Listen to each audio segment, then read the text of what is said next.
Hi, hello, namaskara. This is RJ Naina, and I welcome you all to this beautiful evening and a very nice segment, which is like those who are dreaming about their child and they have so many difficulties in their life to get their dream comes true. It's very difficult sometimes, and for those who are dreaming for this, yes, now it's time to understand about the process. That is a warm welcome you all to this segment about IVF awareness segment. Today we have our very special guest, one who is really helping individuals and as well as parents, those who are in the journey of their dream of becoming parenthood. And I a very warm welcome to our guest, Dr. Haritha Rao, to this beautiful evening and for this program. Hello, doctor. Good evening. Yes, it's my pleasure to introduce our doctor, Dr. Haritha Rao, HOD, Department of Fertility and Reproductive Medicine, Ayansh Hospital, Indiranagar. Doctor, Yes, yes, it's time to discuss about this IVS now. What is infertility and how common is it among couples, doctor?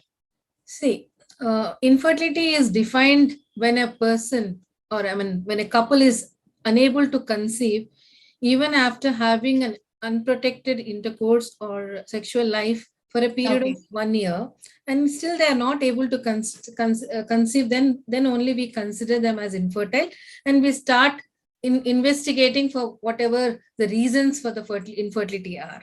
Hmm. So unless a couple have been there together for a period of 1 year without unprotected intercourse, we should never label them as infertile, because most of the times we see that in 3 months, 6 months, there's a lot of anxiety which creeps in. But only Yes. after 1 year of Hmm. 1 year, we should investigate them. Okay. Doctor, actually, what are the primary causes of infertility in both men and women? Treatment options. See, what happens is we have to understand that infertility is never a woman's issue. Hmm. Unfortunately, in a country like ours, women are burdened with the label of infertility. So most of them actually are accused for Hmm. not Hmm. being fertile. The women are accused, but things have changed. People have understood that both women and men both contribute almost 40% each for the reasons for infertility. Women have many reasons can be there. One of the most important reasons for both men and women is sexual Okay. incompatibility, that they are not able to have a proper sexual life, or the marriage is not consummated. It's a very common thing which people will not be able to speak to anybody else, so they come to the doctors, and probably a small thing like that can help them to with counseling it can be resolved. The other most important reasons for women with infertility are any problems with the uterus like fibroids or any polyps which are there, any problems with the tubes like you called as a blocked tubes, or most of the common problems we see is PCO or the polycystic ovaries which are there in the woman. So the ovaries do not have the ability to produce a good egg and a fertile egg or ovulate properly. There are other problems like other autoimmune diseases which can cause a sudden shrinkage or a failure of the ovaries to produce good eggs. So at a very young age, unfortunately, these women will not be able to produce any good egg and become infertile. And their capability or the capacity of the eggs to go Hmm. forward comes down. So we do a hormone called as an AMH, which is very, very important. Through this media, I want to tell to all the listeners that it's an extremely important hormone to know your egg reserve. So that is very important. Maybe sometimes the AMH is also very low. For men, there may be a idiopathic low count. That is, without any reason, there can be a very low count. So many times there can be a good count, but structurally the sperm is extremely weak or with lot of defects. There Hmm. can Hmm. be small varicoceles, or probably they are born with an undescended testis. That is, the testis has not descended in the correct place, and that could be one of the reasons for failure to produce a good sperm, and that's a reason why these people may require certain assistance in the form of assisted reproductive techniques. Okay.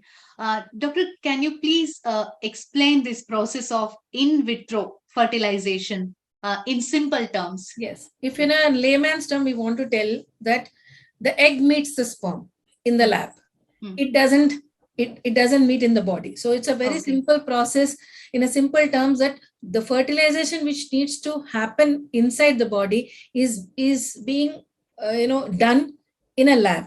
So in vitro is in a lab outside the body. So what happens here is a woman is given certain number of injections to make more number of eggs. Every woman has got certain capacity of eggs, but in an IVF, what we do is every month a woman ovulates and she only in a natural cycle produces only one egg. But in IVF, we do give a little bit of more of injections to get more number of eggs.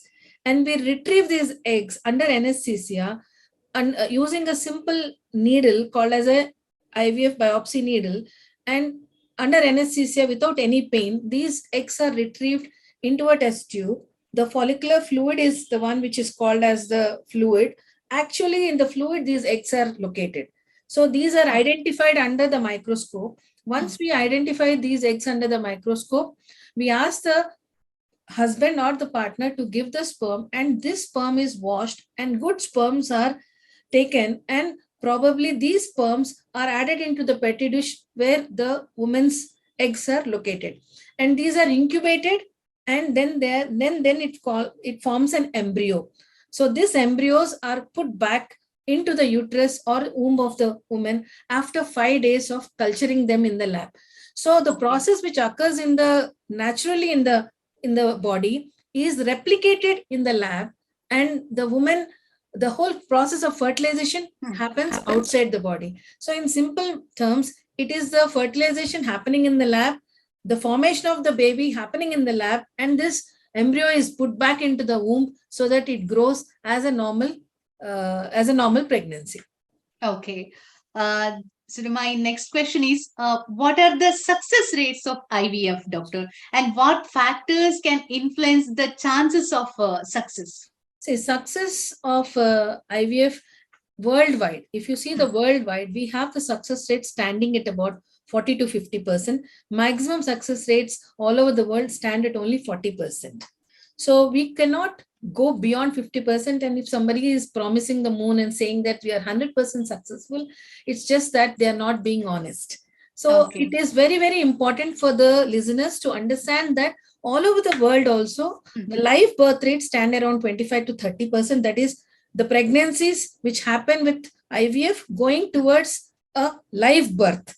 It happens only about 25 to 33%, and the success rate stand roughly around 40%. The many factors do influence the success rates of IVF.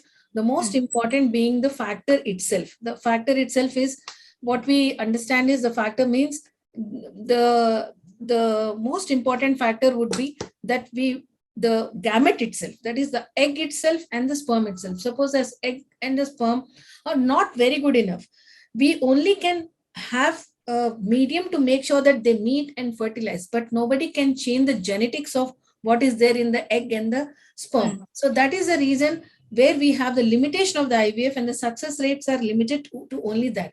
The process, if definitely the lab, definitely the whole process, how it is done, the process of fertilization which is done in the lab, the culture, media, the equipment, most of them will have a role in playing the success rates of IVF. And also not to underestimate the technique of embryo transfer. That is, we have done everything correctly, but if the embryo is not placed in the correct way, then also the success rates are affected. And if the endometrium, that is the soil where the seed has to be put, is not well made, then also there is a possibility that we fail. So many factors do influence the success rates, but most of the important factors will be the self gametes itself. Okay. So doctor, are there any lifestyle changes that can improve fertility and increase the chances of success with IVF? 101%, I would say that most of the young couple who come for infertility are highly stressed out. So we are seeing a lot of young couples who fail to have intercourse even in once or twice in a week as a young couple. So there is a lot of problems because of lack of energy, there's lack of time, a lack of work-life balance. So most of them do not have a good lifestyle. So basically a good diet a good Mm. nutrition, and a good sleep. All three are extremely important, because without these, the character of the sperm and the egg will definitely suffer. So most of the hormonal issues which happen with both men and women are related to a poor diet, a high intake of junk food, intake of smoking and alcohol, which we see these days in both men and women. So these are the factors which are responsible for a low sperm count or a poor egg count or a poor quality of egg to an extent. I mean, these are the factors. The other factors may be there, but these are the other factors, lifestyle factors. So a good diet, which is rich in fruits, salads, and good protein, lean proteins, and less carbs, and no sugars, and anti-inflammatory diet, and no junk, can really help to have a good preparation before the IVF. Okay. So, are there any financial considerations or assistance options available for individuals undergoing IVF treatment, doctor? Unfortunately, it is not very well covered by the Mm. insurance. The health Okay. insurance doesn't cover it. Mm. But there are few insurance companies which have come up to cover a part of it as a reimbursement process. So let's say about 70,000 to 80,000 is covered by them, and the rest of the thing has to be paid by the couples. But there is a argument in the complete fraternity that this has to come under the cover of health insurance, so that it can help couples who cannot afford, because infertility doesn't see rich and poor. So Yes. unfortunately, it doesn't see rich and poor. So it can Mm. happen with people who are very poor also, but they will also want to have a kid. So just because of the money, we cannot take away the joy of parenthood. So we are fighting against is that we should be able to include infertility as a cause of giving a coverage for health insurance, and possibly that the government will listen. Okay. Doctor, what are some alternative fertility treatments or procedures apart from IVF? See, apart from Is there IVF, any? there are certain simple procedures, we call it as. See, most of the times, not all couples will require IVF. IVF is a very specialized field. Not every single infertile couple requires an IVF. There is a Mm. difference here. What Correct. happens is, many people think that once a patient comes to Mm. a fertility clinic, all these patients will undergo IVF. It's not so. There are many couples who have just started their IVF journey. They are unable to cope up with the pressure of the society or the family, and they land up to a fertility clinic asking for help. So certain patients just need a little bit of nudge, counseling, and explanation about an ovulatory period, how they actually have to do it, and then monitoring them very slowly about their ovulation, and helping them with the timed intercourse that can help. This is one of the small alternative treatments for fertility. Apart from that, we have something called as intrauterine insemination, where suppose there is a small problem with the husband's sperm in the form of quantity and the quality or the motility, we try to overcome it by using a sperm wash and try to get the best of the sperms into a catheter and introduce them at the time of ovulation in a woman who has got a proper hormones and good ovulatory cycles. So these small things can be overcome, and then they can conceive even with an IUI also.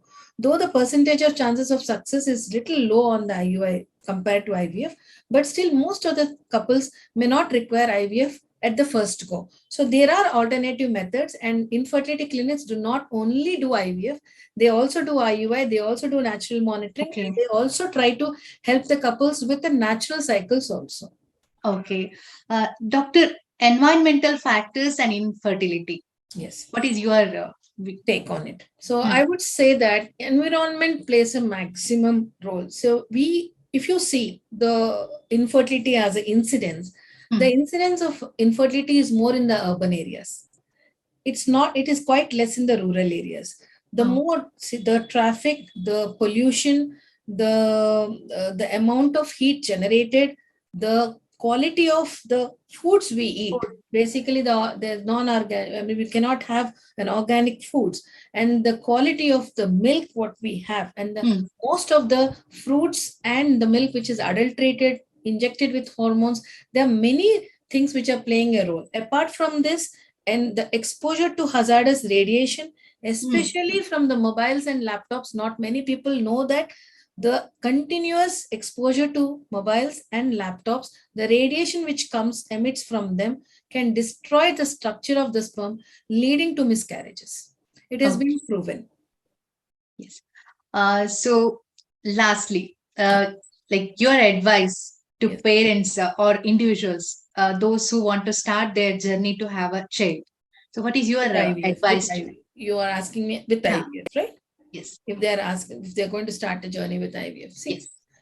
already a couple who have come to a conclusion that an IVF is the only way out for them already are stressed a lot. So what I ask the couples to do is, the most important thing I want to tell them is that make sure that you go through this with lots of patience, because first thing is what we require is a patient has to be very patient, with lots of patience. They have to undergo this journey, which is not going to be easy. It has got its ups and downs. It is like a roller coaster rider, and you have to choose a good doctor whom you can trust first. Second thing is there should be a transparency. The center whichever the patient is going should be equipped with all equipment and could have delivered previously with a lot of success. So these are the three things which they have to understand. And of course, the cost is also important. So wherever they can get a good facility with a cost effective treatment with a doctor who is available and transparent and honest, will always be a soothing thing for a couple who have already gone through a lot in their lives, because they would have spent about 5 years, 6 years waiting for a child, and also would have incurred certain amount of financial losses already. So it is always better that they choose wisely whatever is center, and they also have to understand their case. Most of the times the expectations are extremely high with the patients when they know that things are not in the right perspective also. So they have to accept the fact and the limitations the IVF has, because everybody comes with an expectation of 100% chance of success. Yes. And this is something which everybody we need to drive into their minds, stating that it is we cannot be miracles don't happen every day, and we are not miracle makers. We are just human beings, and we are just people with good science at the back, trying to do our best for the patients. Okay. Thank you very much, Doctor, joining with us and sharing your expertise and insights Thank you, about this Naina. IVF. Thank you. I think truly inspiring, because it will really helps to individuals and parents, those who are on the journey of having their dream. I think parenthood is very different and special one for every Absolutely. human being. Absolutely. And everybody deserves to be a parent. Yes, and you are dedicated, and while answering to our questions, that explanation itself says so many things. And wish you all the best also. Thank you so much, Thank Doctor. you, Naina. Thank you Thank so you much. so much. Right.